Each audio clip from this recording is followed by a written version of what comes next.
Let's move on because Kristen Doute is a self-proclaimed klutz, but you might know her better as the fiery cast member of Bravo's hit show Vanderpump Rules. Well, the star recently took a serious fall while enjoying a night out. Check it out. I'm the most powerful bitch in the world. You are nothing. I'm best known for being on a little show called Vanderpump Rules. I mean, I guess I'm known to be a little bit of a troublemaker. Some would like to use the word villain. I don't necessarily find that just cause, but I'll take what I can get. About a month and a half ago, I was hanging out with some friends. We were at a wine bar. One night, we probably had like 3 glasses of wine. I've been known to do much worse. We responsibly took an Uber home, and getting out of the car, I tripped over my shoes and smacked my face on the bumper of the car. So the paramedics did come, they did check my vitals and confirmed that I was stable. My next memory was waking up and not being able to open my right eye and being in excruciating pain. And so we went to the ER and immediately they put me on a morphine drip and then we got a CT scan. The next step was really to just let the swelling go down and to come back the following week. And at that point, they would decide whether or not surgery was necessary or not. I did post some hospital photos. Almost immediately, the reactions were negative. It was like, who did you get in a fight with? Or like, how drunk were you? Or like, there had to be a fight. I wish it was a much crazier, fun, intoxicated story full of fireworks, but no. Kristen and her plastic surgeon, Dr. John Lakey, both join us because, Kristen, you're going to give us the real deal. Yeah, we really want to know, because on the show sometimes you're a little toasted. We really want to know, were you drunk? Right. I mean, let's be honest, I'm all the time.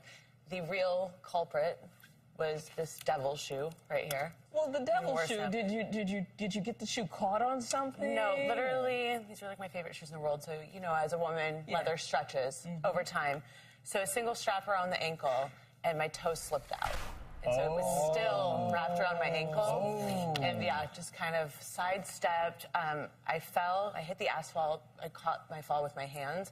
So it's healing pretty well now, but I did have like these giant holes in my hands. And then my face hit the bumper of the car. Ooh, the bumper of the car. It really had nothing to do with the alcohol. I am the clumsiest person in the entire world.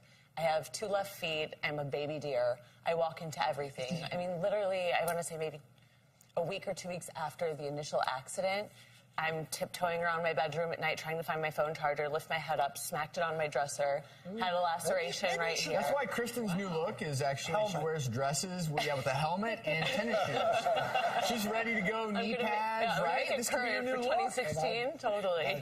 Now, Dr. Lakey, what injuries did she have? Now, 2 weeks out, I think she looks pretty doggone good from surgery. You know, she sustained blunt force trauma to one side of the face, and it impacted and fractured the bones in a fairly predictable area.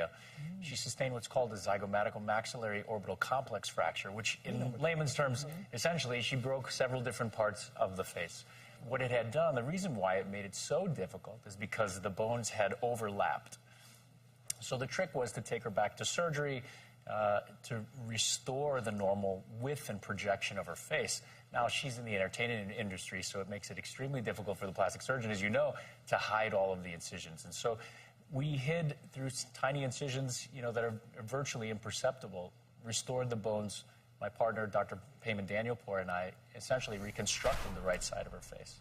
Well, and that zygomatic arch is so important, how someone looks. Once that, that area, once it's flattened, I mean, I'm assuming that you looked in the mirror after this happened and you were probably horrified just because your facial structures as you know it. Well, it was so swollen for so long, you know, right after the accident. And once the swelling went down and I was having my checkups with Dr. Lakey before the surgery happened. And it was really, when he showed me when I tilted my head back, I could see how flat this side was in comparison. Another reason I was so mad that this happened, I'm like, but I just got fillers in my cheeks. Like, oh no. Like, it was really bad. Well, and that's important for anyone watching. If you do take a fall and you notice an obvious facial deformity, you know, there are bones in your face, and they do break, particularly when your head hits a bumper or something of that nature. But as far as her long-term prognosis? Long-term prognosis, you know, I think we shot for perfect symmetry. And, you know, there may be, sometimes when you have that type of crush injury, there is a small percent of crush to the tissue. And so you may lose some of that projection.